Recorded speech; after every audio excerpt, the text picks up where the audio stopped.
Bien, vamos a orar en lo que se conectan los demás hermanos. Así que acompáñenme en oración. Padre nuestro que estás en los cielos, Señor Dios Todopoderoso, damos gracias en esta noche por la oportunidad, Señor, que nos das de estar una vez más reunidos en tu nombre, Señor, para poder adorarte y glorificarte, para poder aprender más de ti, Señor, y para poder crecer, Señor, en el entendimiento de tu gloria, Señor, en tus mandamientos, en tus leyes para nosotros, Señor, y estudiar cada vez más tus atributos, Señor, para comprender tu grandeza y lo miserable de nuestra condición apartados de ti, Señor. Por favor, ayúdanos, Padre, a poder estar conscientes siempre de esta gran verdad, Señor, a poder ser humildes ante ti, a poder ser sabios, Señor, en el temor de tu nombre. Y permite, por favor, que estas enseñanzas se queden impregnadas en nuestros corazones y que nos ayuden, Señor, a crecer en el parecido a tu Hijo Cristo, para la gloria de tu nombre. En Cristo Jesús oramos. Amén y amén. Bien, mis amados, hemos estado estudiando acerca de la doctrina de la Trinidad. Si usted se recuerda y si usted ha venido en este estudio, recordará que estamos estudiando la confesión de fe en el segundo capítulo, que es acerca de Dios y su Santísima Trinidad. Y vimos en primer lugar los atributos de Dios, vimos algunos atributos comunicables, otros atributos incomunicables. Vimos también la manera en cómo Dios se relaciona con su creación. Finalmente vimos la doctrina de la Trinidad ya explicada de una manera más puntual. Y en en estas últimas semanas nos hemos dedicado a ver principalmente algunas negaciones y algunas oposiciones que ciertas denominaciones presentan ante la enseñanza de la doctrina de la Trinidad. Y mencionábamos las oposiciones que tiene, por ejemplo, los testigos de Jehová, las oposiciones que tienen también los unicitarios, que caen dentro de este lado eh, evangélico, ¿verdad? Que ellos niegan la Trinidad de Dios y dicen que únicamente Jesús es Dios. Entonces estuvimos viendo algunos argumentos, vimos 5 argumentos eh, para afirmar la doctrina de la Trinidad en la Escritura en la reunión pasada. Y en esta ocasión vamos a ver los últimos 4 argumentos que nosotros podemos utilizar para eh, contrarrestar estas enseñanzas que se encargan categóricamente de negar la doctrina de la Trinidad, principalmente la enseñanza de la iglesia primitiva de que el verbo procede del Padre.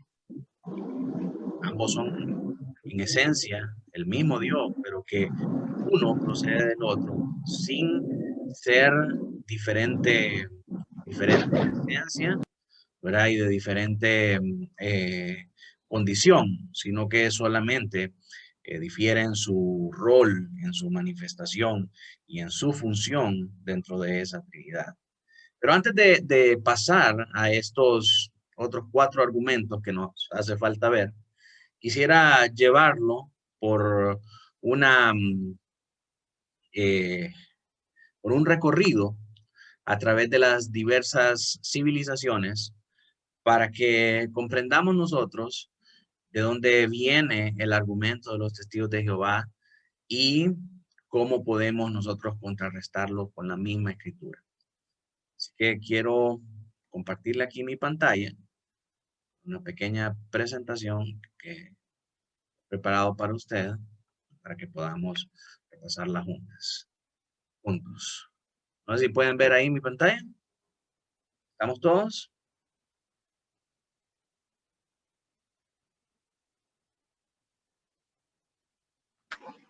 Sí. Okay. Sí se mira, ¿verdad? Bien, entonces tenemos que la mayoría de las civilizaciones antiguas, las civilizaciones más viejas, comparten esta creencia con nosotros. El argumento de los testigos de Jehová viene a decir que la doctrina cristiana de la Trinidad viene de estas antiguas civilizaciones. Y si nosotros revisamos la evidencia arqueológica en estas civilizaciones, nos vamos a encontrar con que efectivamente la mayoría de ellos presentan su principal compendio de deidades como una trinidad. Por ejemplo, tenemos la trinidad egipcia, compuesta de Osiris, de Isis y de Horus, también llamado por ellos mismos literalmente el niño Dios. Entonces, dicen los testigos de Jehová que nosotros, que los cristianos o las primeras iglesias copiaron esta enseñanza y pues de ahí se quedó enseñando esta doctrina de la Trinidad. Tenemos también una tríada sumeria.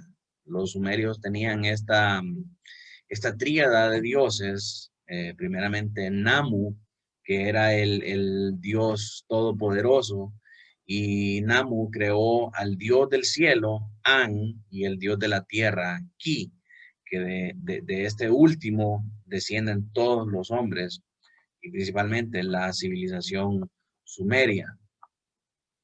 Luego encontramos lo mismo en la civilización griega.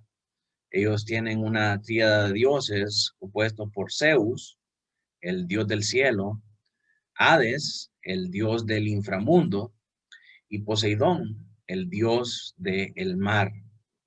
Entonces vamos viendo que en cada una de estas civilizaciones siempre se manifiesta esta Trinidad.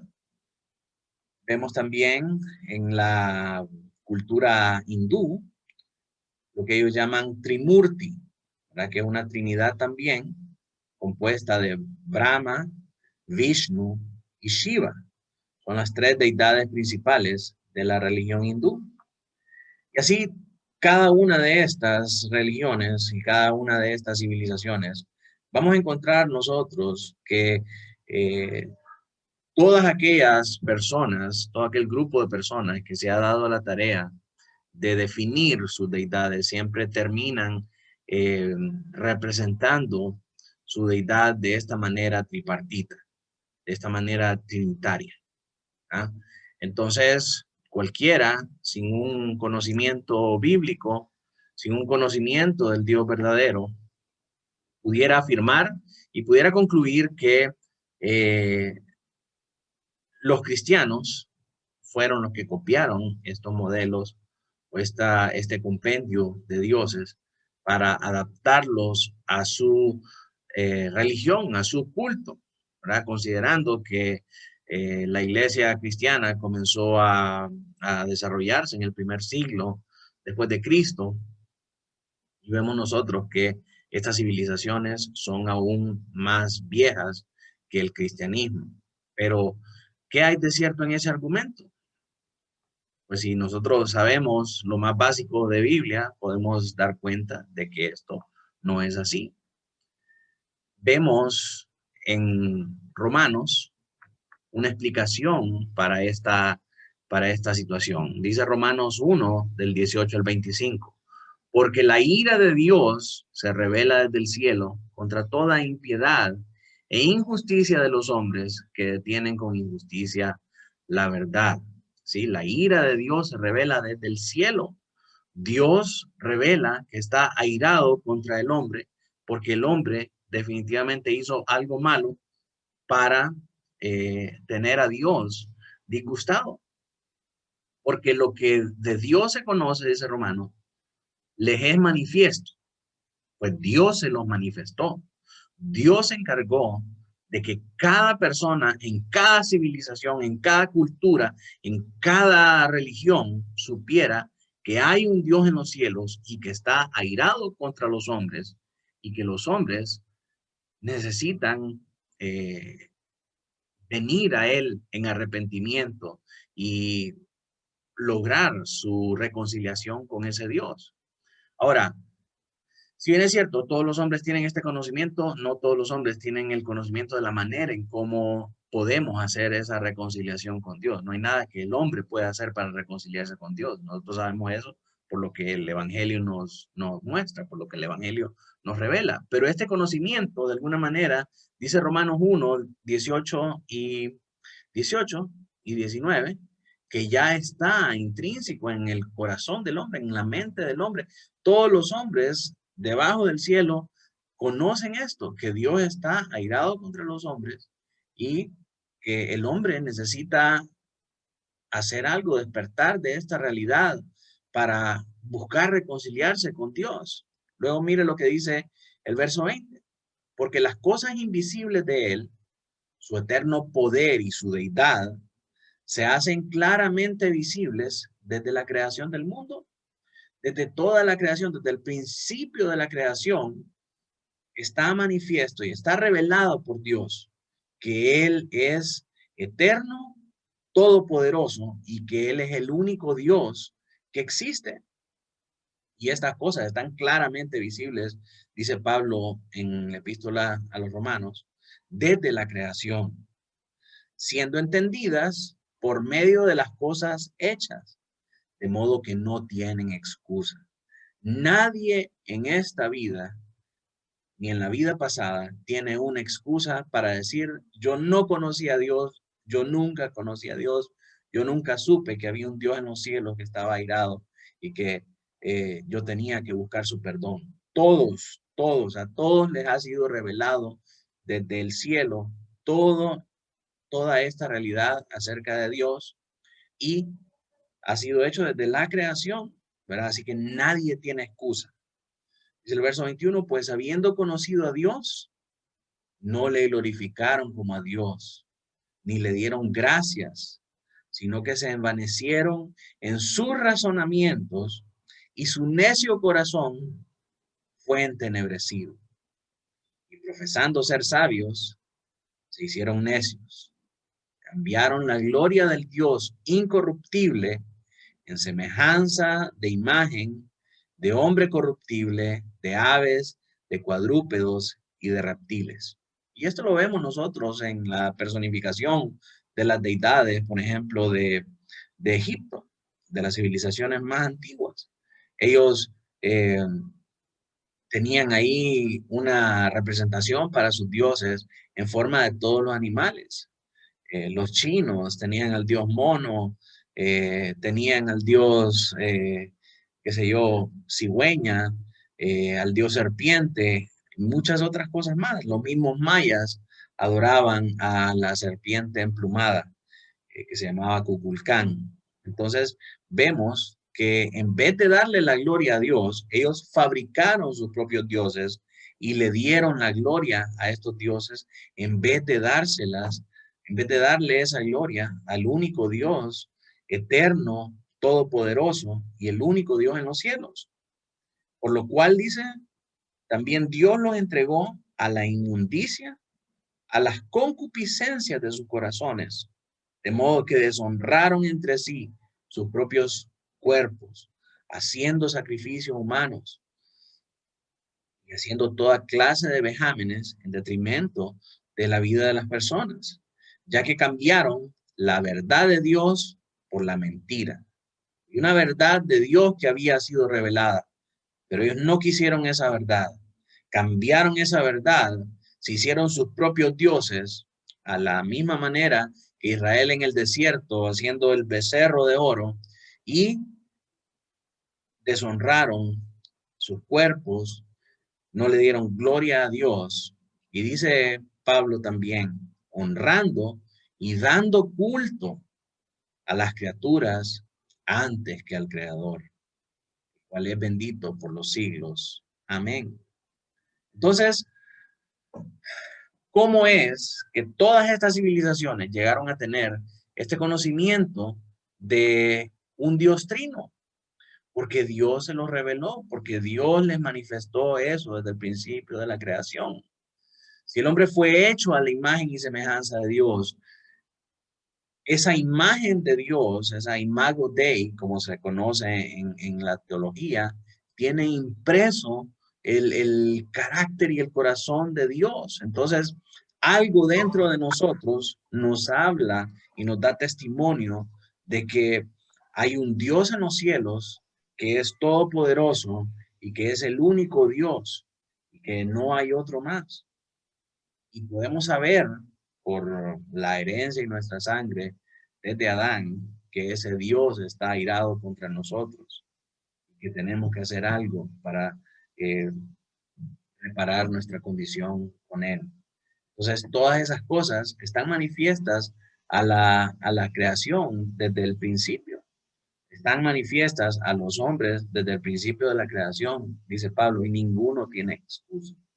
Pero muchos han elegido negar esa verdad, deshonrar a ese Dios y hacerse su propio Dios y adorar como ellos quieren y inventar un montón de mentiras, inventar un montón de situaciones que logren callar su conciencia y sentir esa paz temporal en este mundo. Entonces, no puede ser posible que los cristianos en el primer siglo hayan copiado esta manera de las civilizaciones antiguas de ver a un Dios trino, porque ese Dios trino ya se había revelado desde antes desde el principio de la creación.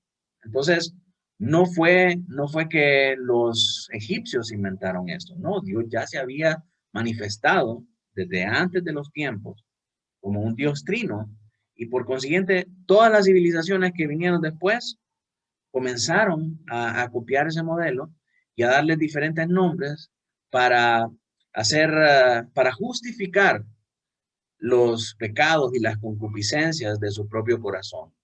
Entonces no fue que los cristianos copiamos a los egipcios, sino que por el contrario, los egipcios degeneraron o distorsionaron la verdad de Dios que ya había sido manifiesta desde el principio de los tiempos. Así que ninguno tiene excusa, porque la deidad de Dios se revela a partir de la creación. Cuando consideramos nosotros la creación, podemos encontrar que la revelación de Dios, de la que nos habla Romanos, esto que Dios ha dado a conocer, porque lo que nosotros podemos saber, porque Dios nos lo ha manifestado así, esta revelación se manifiesta en dos tipos. En primer lugar, la revelación general. ¿Cuál es la revelación general? Lo que nosotros podemos conocer acerca de Dios por medio de sus obras de la creación. Ahí alguien puede decir, no, pero es bien difícil que yo mire un árbol y que pueda pensar algo acerca de Dios. Miremos lo que dice Salmo 19. Dice, los cielos cuentan la gloria de Dios y el firmamento anuncia la obra de sus manos. ¿Sí? El salmista dice que hay algo que nosotros podemos deducir de la creación en los cielos. Luego, en el Salmo 8, del 1 al 9, dice, oh Jehová, Señor nuestro, cuán glorioso es tu nombre en toda la tierra. Has puesto tu gloria sobre los cielos. De la boca de los niños y de los que maman, fundaste la fortaleza a causa de tus enemigos, para hacer callar al enemigo y al vengativo. Cuando veo tus cielos, obra de tus dedos, la luna y las estrellas que tú formaste, digo, ¿qué es el hombre para que tengas de él memoria? Y el hijo del hombre para que lo visites. Entonces, aquí vemos nosotros lo que el salmista ha aprendido acerca de esta revelación. Dice, le has hecho un poco menor que los ángeles y lo coronaste de gloria y de honra. Le hiciste señorear sobre las obras de tus manos. Todo lo pusiste debajo de sus pies. Ovejas y bueyes, todo ello. Y asimismo las bestias del campo, las aves de los cielos y los peces del mar, todo cuanto pasa por los senderos del mar.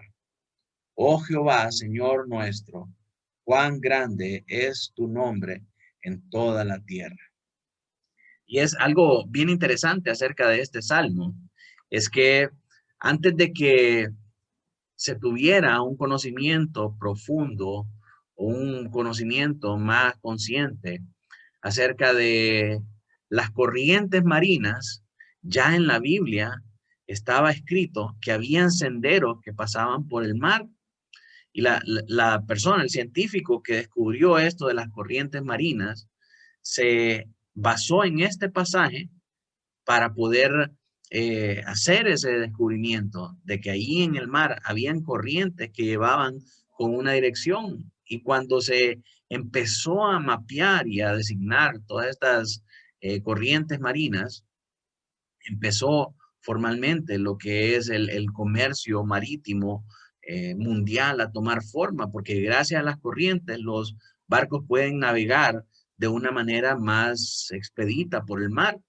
Entonces, la Biblia revela estas cosas. Imagínense qué tremendo. Desde antes que nosotros supiéramos estas cosas, ya estaban aquí en la Biblia.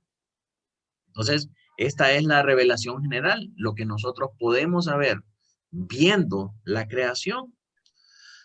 La revelación general nos presenta a un Dios trino con su sello en todo lo que ha creado, para que la creación para que todo lo que nosotros vemos, todo lo que nosotros tocamos, se pueda llevar a cabo, necesita haber tres cosas. Y esas tres cosas nosotros vemos que están presentes desde el principio de la creación, conforme a lo que nos dice la Escritura. Dice Génesis 1, del 1 al 3. En el principio Dios creó los cielos y la tierra. Y la tierra estaba desordenada y vacía, y las tinieblas estaban sobre la faz del abismo, y el Espíritu de Dios se movía sobre la faz de las aguas. Y dijo Dios, sea la luz, y fue la luz. Entonces, los tres elementos que aquí vemos que son necesarios para la vida y para todo lo físico son, en primer lugar, el tiempo. ¿Cómo vemos nosotros el tiempo acá? Dice, en el principio, ¿sí? Vemos también el espacio. Creó Dios los cielos y la tierra, ¿verdad? Y este es el espacio donde iba a estar la creación.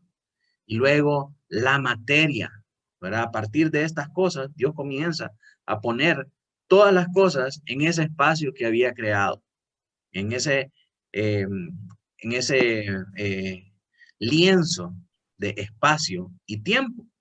Ahí puso Dios todas las cosas. Y entonces, dentro de todas estas cosas que Dios ha creado, podemos ver que siempre existe ese sello de la Trinidad. Vemos primero que ese Dios trino, Dios compuesto de Padre, Hijo y Espíritu Santo, crea espacio, tiempo y materia.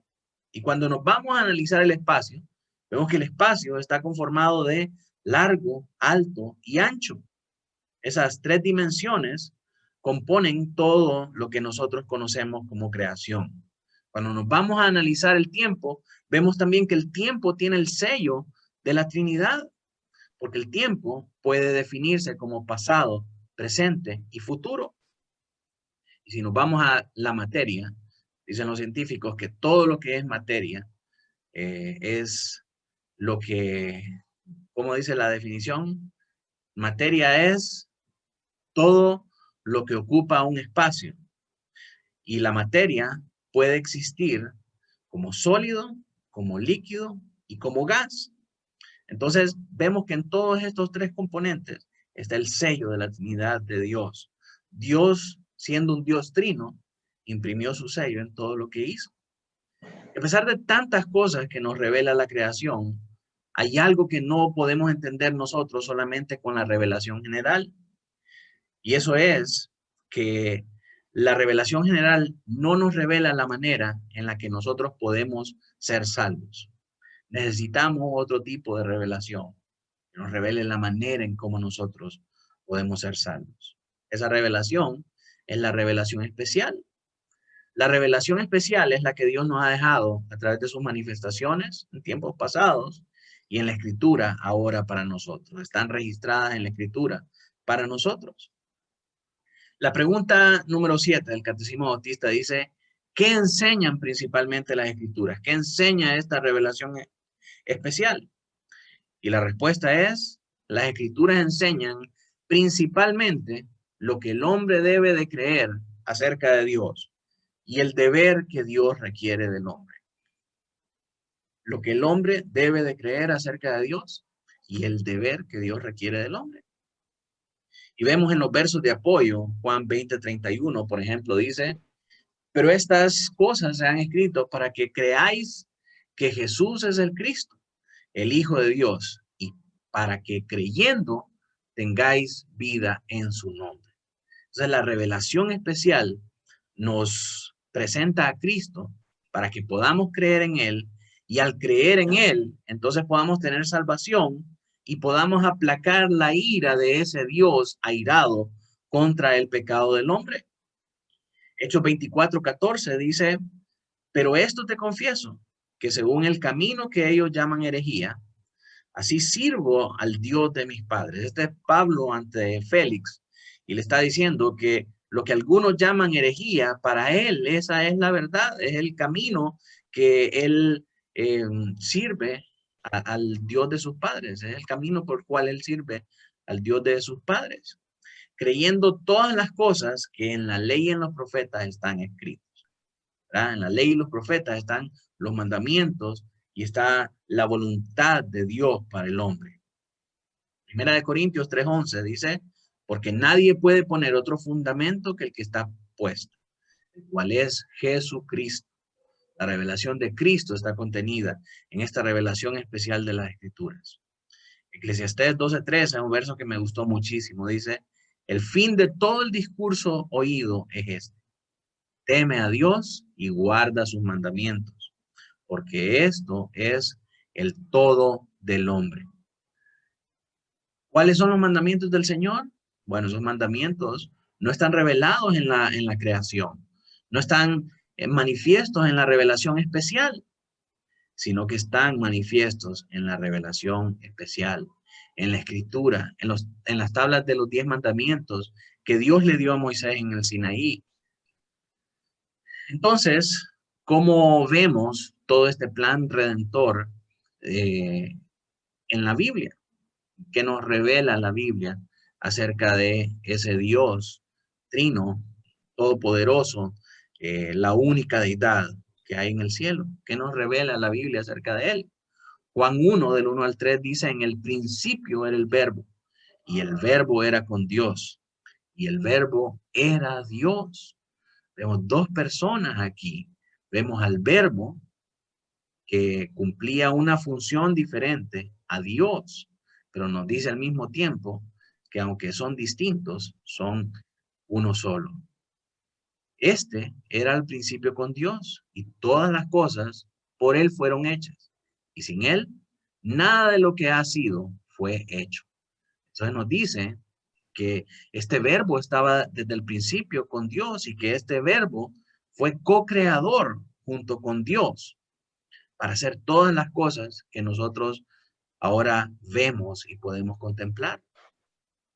Juan 16:7 nos dice, pero yo os digo la verdad, os conviene que yo me vaya, porque si no me fuera, el Consolador no vendría a vosotros, mas si me fuera, os lo enviaré. Entonces la revelación especial nos dice también que hay una tercera persona de la Trinidad y que ese es el Espíritu Santo, igual en esencia, igual en poder al Padre y al Hijo. Y no solamente lo revela Jesús, sino que está manifiesto desde antes de la creación del mundo. En Génesis 1:1, cuando el Padre y el Hijo comienzan a crear, ahí estaba el Espíritu. El Espíritu de Dios se movía sobre las aguas. Luego, Romanos 10:13 al 17 nos habla de la manera en cómo nosotros podemos ser salvos. Dice, porque todo aquel que invocar el nombre del Señor será salvo. ¿Y cómo pues invocarán a aquel en el cual no han creído? ¿Y cómo creerán en aquel de quien no han oído? ¿Y cómo oirán sin haber quien les predique? ¿Cómo predicarán si no fueren enviados? Como está escrito, cuán hermosos son los pies de los que anuncian la paz, de los que anuncian buenas nuevas. Mas no todos obedecieron al evangelio, pues Isaías dice, Señor, ¿quién ha creído a nuestro anuncio? Así que la fe es por el oír y el oír por la palabra de Dios. ¿Sí? Dios nos muestra a través del Hijo que en Él y solamente en Él hay salvación. Que los hombres, para poder ser salvos y para poder ser reconciliados con aquel Dios airado por la maldad y por la pecaminosidad del hombre, tiene que poner su fe en Cristo Jesús. Y la manera en cómo el hombre va a tener esta fe en el Hijo es a través de la predicación de la palabra. Entonces, esto solamente nosotros lo podemos saber a través de la revelación especial. Nosotros ahora lo podemos saber a través de la Escritura. En los tiempos antiguos, a través de la manifestación de Dios para con los hombres, a través de los siervos profetas, a través de todas las incursiones de Dios a la humanidad, en las teofanías que vemos en el Antiguo Testamento, cuando se le aparece a Abraham y le dice, sal de tu tierra y de tu parentela. Y así sucesivamente. Es esta revelación especial la que nos muestra la voluntad de Dios para nosotros y la manera en cómo nosotros podemos ser salvos. Así que mis hermanos, esa es la presentación que tenía preparada para ustedes en este día para entender la, la manera en cómo nosotros podemos disuadir la enseñanza errónea de los testigos de Jehová de que la doctrina de la Trinidad es una fabricación del cristianismo a partir de lo que estaba presente en las otras civilizaciones de Medio Oriente. Así que para continuar con la clase, en esta segunda mitad, quiero que nos enfoquemos en aquellos argumentos que estábamos viendo acerca de la, la negación de esta doctrina de la generación del verbo, de la, de la procedencia del Padre. La evidencia bíblica a favor de la generación eterna del Hijo se puede resumir como sigue. Vamos a hacer un resumen de lo que vimos anteriormente. Vimos que la economía de la redención es de la creación. Es, sin embargo, extraño que tanto en la economía de la creación como en la de la redención se mantenga el mismo orden si esta subordinación económica no refleja cierta subordinación hipostática en la Trinidad misma. Esto quiere decir que nosotros vemos que, por ejemplo, en Juan 1:1, el verbo está sujeto al Padre.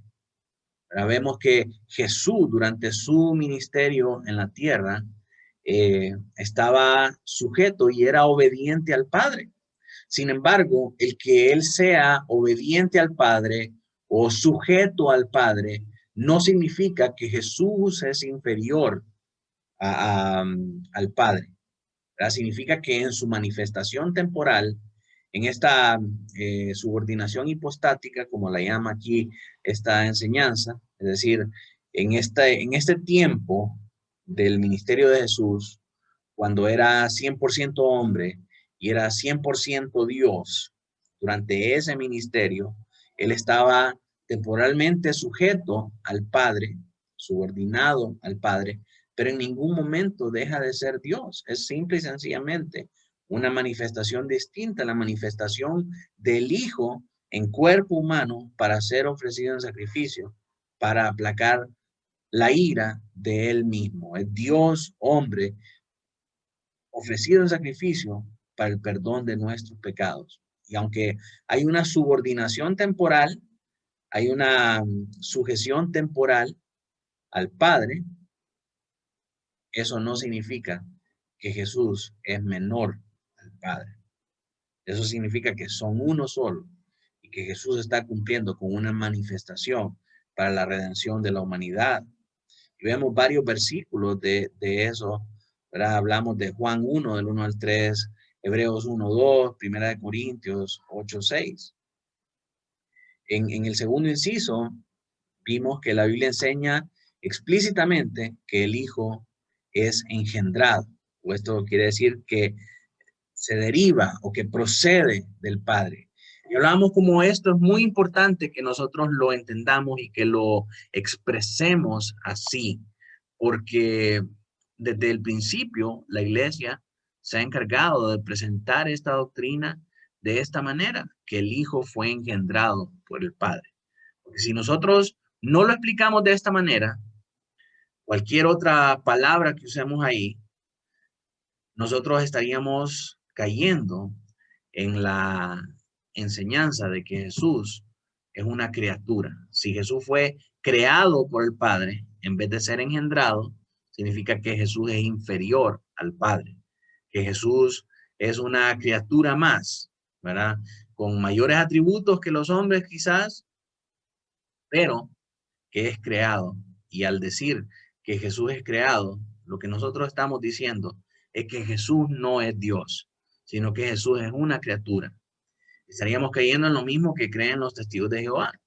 Si usted se acerca a un testigo de Jehová y usted les dice, ¿usted cree que Jesús es el Hijo de Dios? Ellos le van a decir, sí, Jesús es el Hijo de Dios. Y algunas personas se van a asombrar y se van a quedar con la boca abierta que los testigos de Jehová piensen eso. Pero si usted les dice, ¿usted cree que Jesús es Dios? Ahí sí no van a estar de acuerdo. Ahí le van a decir, no, Jesús no es Dios. Porque ellos creen que Jesús es hijo de Dios de la misma manera en la que usted y yo somos hijos de Dios. ¿Verdad? Para ellos Jesús es un hijo más de Dios como cualquier otro hijo de Dios. Pero no creen que Jesús es Dios. Entonces, esos son los riesgos en los que caemos nosotros cuando no articulamos de esta manera que Jesús fue engendrado del Padre. Jesús procede del Padre, pero que es uno mismo con el Padre.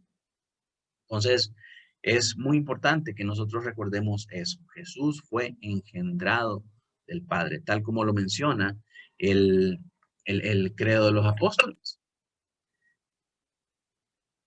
Y cuando vemos algunos versículos, vemos ahí, por ejemplo, la palabra unigénito.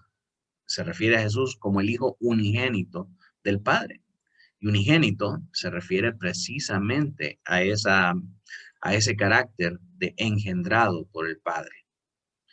El tercer argumento que veíamos es que Proverbios también contiene enseñanza explícita con este resultado si se aplica al Hijo. Vimos varios proverbios ahí. Jehová me poseía desde el principio. Sí, esto habla de la sabiduría, la deidad que estaba juntamente con Dios al principio de la creación. Y hablamos un poco, si usted se recuerda, de cómo algunas sectas hoy en día dicen que esta sabiduría de la que habla Proverbios es otra deidad que se encargó de corromper a Satanás, ¿verdad? Que estaba junto con Dios ahí en el principio y que de alguna manera se pervirtió y terminó pervirtiendo a otros ángeles y toda la cosa. Y dicen que esta sabiduría que se manifiesta aquí en Proverbios es la muerte al final de los días. Como la Biblia dice, la muerte es el último enemigo a vencer. Ellos dicen que esta sabiduría en su estado pervertido se convirtió en la muerte. Y eso es totalmente ilógico y erróneo, porque la misma Biblia nos contesta quién es esa sabiduría.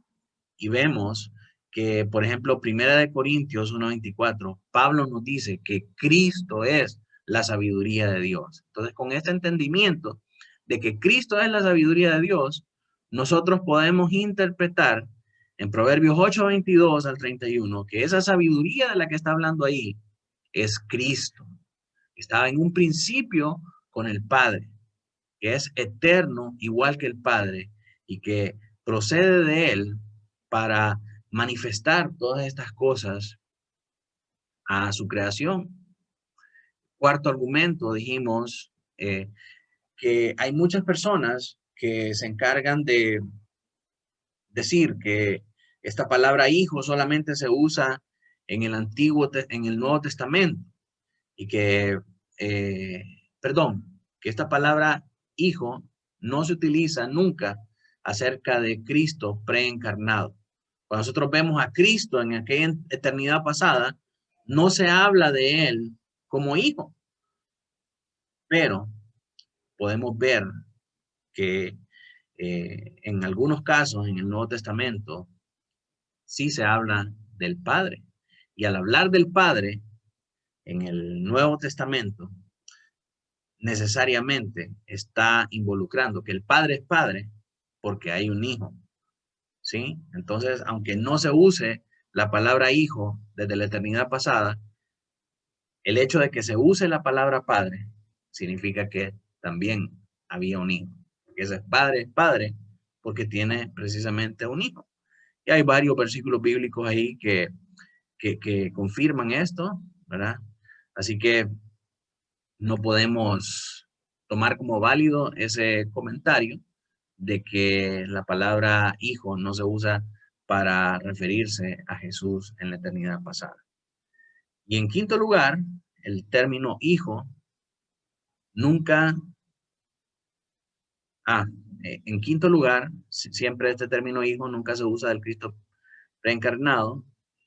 No convence porque nosotros vemos que la evidencia bíblica nos muestra lo contrario, que sí hay un hijo y que se habla de un hijo en la eternidad pasada. Ahora, los siguientes argumentos que tenemos para el día de hoy nos hablan acerca de la sobresimplificación de del término hijo. Algunas personas, como los unicitarios, que dicen que la palabra hijo solamente se usa para denotar una igualdad con el Padre. Así que vamos a ver varios argumentos acerca de eso. En primer lugar, dice el inciso 6, hay quienes dicen que la palabra hijo se usa para denotar igualdad con el Padre. Si bien no negamos que sí hay una igualdad en lo que es la esencia, el Padre y el Hijo son la misma cosa en su esencia, afirmar que la palabra hijo solamente se usa para referirse a esta igualdad que hay entre el Padre y el Hijo, sería oponerse abiertamente a todo lo que nosotros conocemos acerca de la palabra Padre y acerca de la palabra Hijo. Y hay dos diferentes derivaciones teológicas de lo que es el Padre y lo que es el Hijo. Así que nosotros no podemos simplificar demasiado esta doctrina hasta llegar a decir que el término hijo solamente es para designar la igualdad que existe entre el Padre y el Hijo. Hay mucho más que eso. El Padre es una cosa, hace una cosa diferente, el Hijo es una cosa y hace otra cosa diferente. En esencia, los dos siguen siendo Dios. En séptimo lugar, dice, se puede conseguir más evidencia para la doctrina de la generación eterna a partir de lo que podemos llamar la doctrina de la expresión eterna. La otra designación clara del Hijo preencarnado es el Verbo. El Verbo es la expresión de Dios en la eternidad. Y cuando nosotros estudiamos al Verbo en la eternidad, nosotros podemos ver que, por ejemplo, Juan 1:1 hace claramente esta distinción. Miren lo que dice Juan 1:1. El Verbo era Dios, pero también habla que el Verbo estaba con Dios y que el Verbo hacía unas cosas y Dios hacía otras cosas, pero al final son uno solo, ¿verdad? Entonces, esta designación, esta descripción de Juan nos da ahí una expresión más amplia de Dios. Miremoslo directamente de las escrituras para que no quede ninguna duda. Déjenme compartir aquí palabra. Vámonos a Juan 1:1. Juan 1 se conoce como el Génesis del Nuevo Testamento, porque viene a reforzar lo que está diciendo Dios en Génesis 1:1 del principio de la creación. Dice Juan 1:1, en el principio era el Verbo, y el Verbo era con Dios. O sea, Ahí hace una designación, ¿verdad? El verbo aparte y Dios aparte. Dice que este verbo era con Dios, pero dice también que el verbo era Dios. Este era en el principio con Dios y todas las cosas fueron hechas por este verbo. Sin él nada de lo que ha sido hecho fue hecho. En él estaba la vida y la vida era la luz de los hombres. La luz en las tinieblas resplandece y las tinieblas no prevalecen contra ella. Entonces empieza ya a dar la historia de este verbo encarnado en la tierra. Pero vemos claramente que en un principio Juan presenta al verbo aparte, pero siempre manifiesta y siempre eh, subraya o hace énfasis en que ese verbo era Dios. Así que esa designación está claramente manifiesta aquí en Juan 1:1, ¿verdad? Luego, el inciso 8 dice, sin una generación eterna y una procesión eterna, es decir, sin esta doctrina de que Cristo fue engendrado por el Padre, sin esta doctrina de que Cristo procede del Padre y la doctrina de la subordinación hipostática, esta subordinación hipostática, no se asuste de esa palabra. Esto quiere decir esa subordinación que había o esa sujeción que había de Jesús como hombre y como Dios al mismo tiempo, que él estaba sujeto y estaba en obediencia al Padre. Pero a pesar de que estaba en obediencia con el Padre, a pesar de que estaba sujeto al Padre, no significa que era diferente a Dios, que era diferente al Padre. Entonces, sin entender estas doctrinas, de esto que le he explicado yo, de que Jesús fue engendrado en la eternidad por el Padre, de que Jesús procede del Padre y que aunque fue Dios y hombre aquí en la tierra y estaba en sujeción al Padre, no era menos que el Padre, sino que era igual en esencia y en poder. Sin estas doctrinas, no podemos distinguir las diferentes personas de la Trinidad. No hay relaciones o cualidades personales reveladas. Aún la terminología como la primera, la segunda o la tercera persona de la Trinidad se vuelve ilegítima. Si no supiéramos esto de Jesús, de la generación, de la procesión y de la subordinación hipostática, decir que el Padre es la primera persona, que Jesús es la segunda persona, que el Espíritu Santo es la tercera persona de la Trinidad, sería algo infundado, sería algo sin sentido, porque ¿quién dice que el Padre es la primera? ¿Por qué decimos que el Padre es la primera? ¿Por qué decimos que Jesús es la segunda? ¿Y por qué decimos que el Espíritu Santo es la tercera? ¿Por qué? Porque conocemos por el contexto de la Escritura estas doctrinas de la generación, de la procesión y de la subordinación hipostática. Esto es lo que le dan sentido a esa diferenciación entre las personas de la Trinidad. Se nos deja sin estas doctrinas con tres personas incoloras, sin variación, indistinguibles en la Trinidad. Y este resultado huele a esterilidad humana, no a la riqueza de la revelación bíblica. Cuando la revelación bíblica nos expresa a nosotros lo que es el Padre, lo que hace el Hijo y lo que hace el Espíritu Santo, nosotros podemos entender de una manera más profunda y gloriosa la increíble obra redentora de Dios. Y hermanos, si consideramos lo tremendo y lo maravilloso y lo fabuloso que es esto, ningún hombre con la mejor imaginación, con el cerebro más privilegiado de todo el mundo, pudiera haber sido capaz de idear un plan tan perfecto y tan maravilloso de redención a toda la humanidad. Esto definitivamente tiene que ser obra de Dios. Así que estas doctrinas son importantes. Tal vez usted me diga, ¿y para qué estar aprendiendo eso de la generación y de la profesión y de la subordinación hipostática? Porque esto es lo que nos ayuda a nosotros a diferenciar lo que hace el Padre, lo que hace el Hijo y lo que hace el Espíritu Santo. Si nosotros decimos que eso no es importante, hermanos, nos quedamos sin argumentos y nos quedamos sin base para saber distinguir las tres personas de la Trinidad y para glorificarlo aún más toda su obra. Por eso cuando nosotros venimos a adorar, adoramos a un Dios trino. Los ángeles en el cielo, nos dice Apocalipsis, que dicen santo, santo, santo. ¿Por qué dicen santo 3 veces? Porque es santo el Padre, es santo el Hijo y es santo el Espíritu Santo. Nuestro Dios es un Dios trino y Él revela este carácter trino en todas las cosas que son visibles a través de la creación. Así que conocer estas doctrinas de la generación eterna, de la procesión eterna y de la subordinación hipostática nos ayuda a nosotros a distinguir y a separar la diferencia entre las 3 personas de la Trinidad.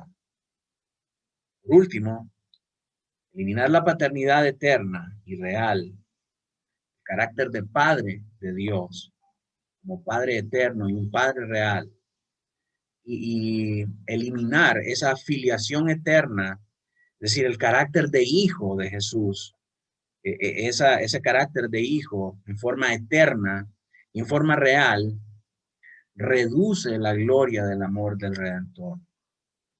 Dígame si no es cierto, no es reducida la gloria del Padre al dar a su Hijo para nuestra redención, si limitamos la idea de que el Hijo, o sea, la palabra Hijo es únicamente se usa para decir que el Padre y Él son uno solo. No, la palabra Hijo tiene una connotación más profunda. Es Hijo porque existe una relación filial, eterna y real entre el Padre y el Hijo, pero a pesar de esa relación filial, no le quita la esencia de que es el mismo Dios. Cuando nosotros quitamos estos atributos de paternidad y de filiación, el resultado es que una persona divina, neutralizada, da a otra persona divina, incolora. No podemos entender la separación que hay entre una persona y la otra. Según esta idea, ¿dónde está la gloria del sacrificio del Padre? ¿Dónde está la gloria de la obediencia del Hijo? Hermanos, cuando nosotros diferenciamos cada función y cada carácter de cada una de estas personas, nosotros podemos entender el drama y la profundidad de este sacrificio. Imagínense el sacrificio del Padre de dar a su único Hijo unigénito por amor y el rescate para nosotros.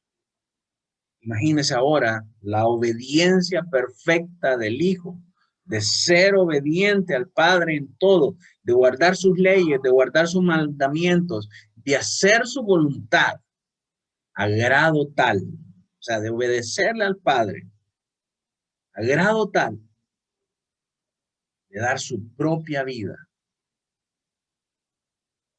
para pagar por el pecado de nosotros, para reconciliarnos con Él. Si nosotros no hiciéramos esa distinción entre las personas de la Trinidad, no pudiéramos disfrutar, no pudiéramos saborear la gloria de cada una de las funciones de las personas de la Trinidad. El sacrificio del Padre, el sacrificio amoroso del Padre y la obediencia perfecta de Cristo Jesús.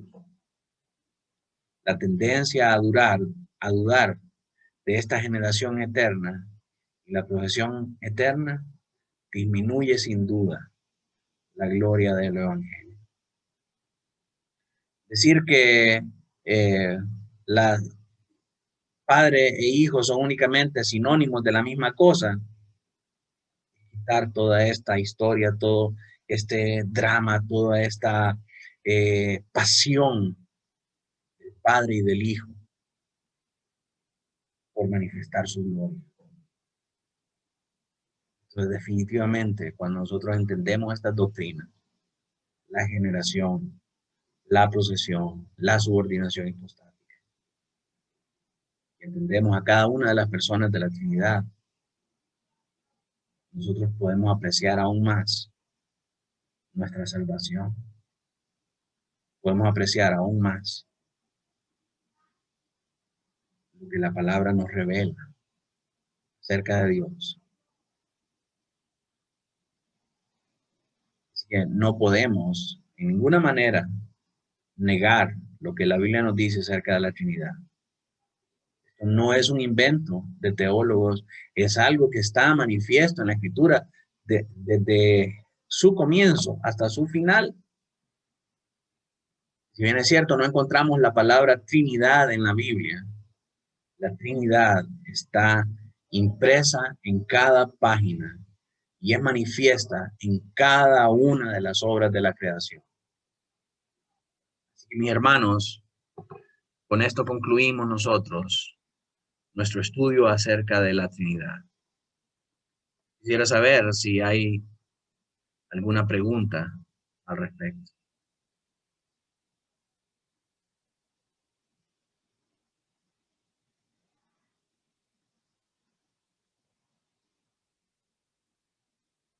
¿No? ¿No hay preguntas?